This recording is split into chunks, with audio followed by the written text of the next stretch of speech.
சேலம் டவுன்ல ஒரு வருஷம் முழுவதும் அவங்களுக்கு தேவையான தண்ணி எவ்வளவுன்னா 1 டிஎம்சி. ஒரு வருஷம் முழுவதும் சென்னை சிட்டி மக்களுக்கு தேவையான தண்ணி 15 டிஎம்சி. ஒரு வருஷம் முழுவதும் அவங்க குடிக்கிற தண்ணி 15 டிஎம்சி. ஆனா வருஷம் வருஷம் காவேரியில மட்டும் கடல்ல போற தண்ணி 50 டிஎம்சி, 70 டிஎம்சி, 100 டிஎம்சி. போன வருஷம் 500 டிஎம்சி போச்சு கடலுக்கு போய். அந்த தண்ணியை நம்ம என்ன செஞ்சிருக்கணும்? அது டைவர்ட் பண்ணி காவேரி குண்டார் திட்டம்னு ஒண்ணு இருக்கு. கரூர் பகுதியில இந்த மயனூர்னு ஒண்ணு இருக்கு.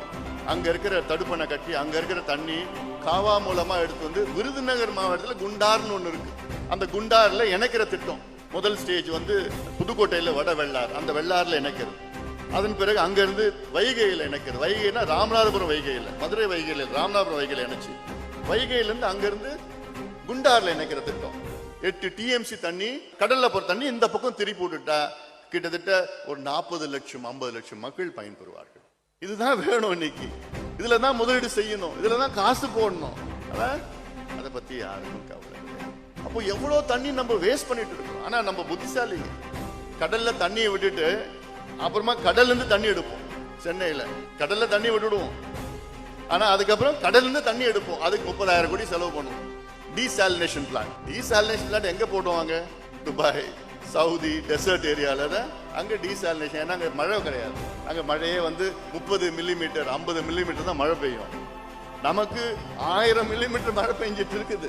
தண்ணி நம்ம மிச்சப்படுத்தி ஏரி குளத்தை புதுசா ஏரி உருவாக்குங்க, தடுப்பணை கட்டுங்க, அதை தேக்கி வைங்க, கிரவுண்ட் வாட்டர் ரீசார்ஜ் பண்ணுங்க. ஒரு பக்கம் ஈரோடு திருப்பூர்ல 1800 அடிக்கு தண்ணி போயிடுச்சு. இன்னொரு பக்கம் தண்ணி கடலுக்கு அமுச்சிட்டு இருக்கிறோம். நமக்கு அந்த அளவுக்கு நமக்கு சிந்தனை இல்லை. என்ன செய்யணும்? வாட் நெக்ஸ்ட்னா இதுலதான் அதிகமா முதலீடு செய்ய வேண்டும். ஏன் உங்ககிட்ட நான் சொல்றேன்னா, உங்களுக்கு சுத்தி இருக்கிறவங்க கேட்கிற நிலையில இருக்கிறாங்க. இதுதான் பிரஷர் பில்டிங். இதெல்லாம் அரசுக்கு அழுத்தம் கொடுங்க, உங்களுக்கு தெரிஞ்சவங்களுக்கு அழுத்தம் கொடுங்க. இதை பத்தி பேசுங்க.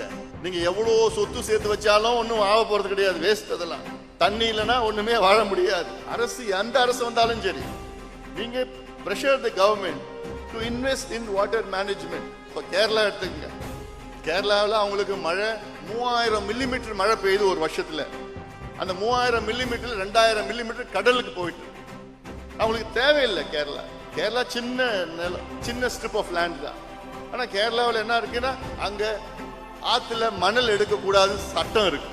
அந்த மணல்லாம் எங்க இருந்து போகுது? நம்ம ஊர்ல இருந்து தான் போகுது. கேரளாவில் மலையை உடைக்க கூடாதுன்னு சட்டம் இருக்கு. அந்த மலை எல்லாம் எங்க இருந்து போகுது? நம்ம ஊர்ல இருந்து தான் போகுது.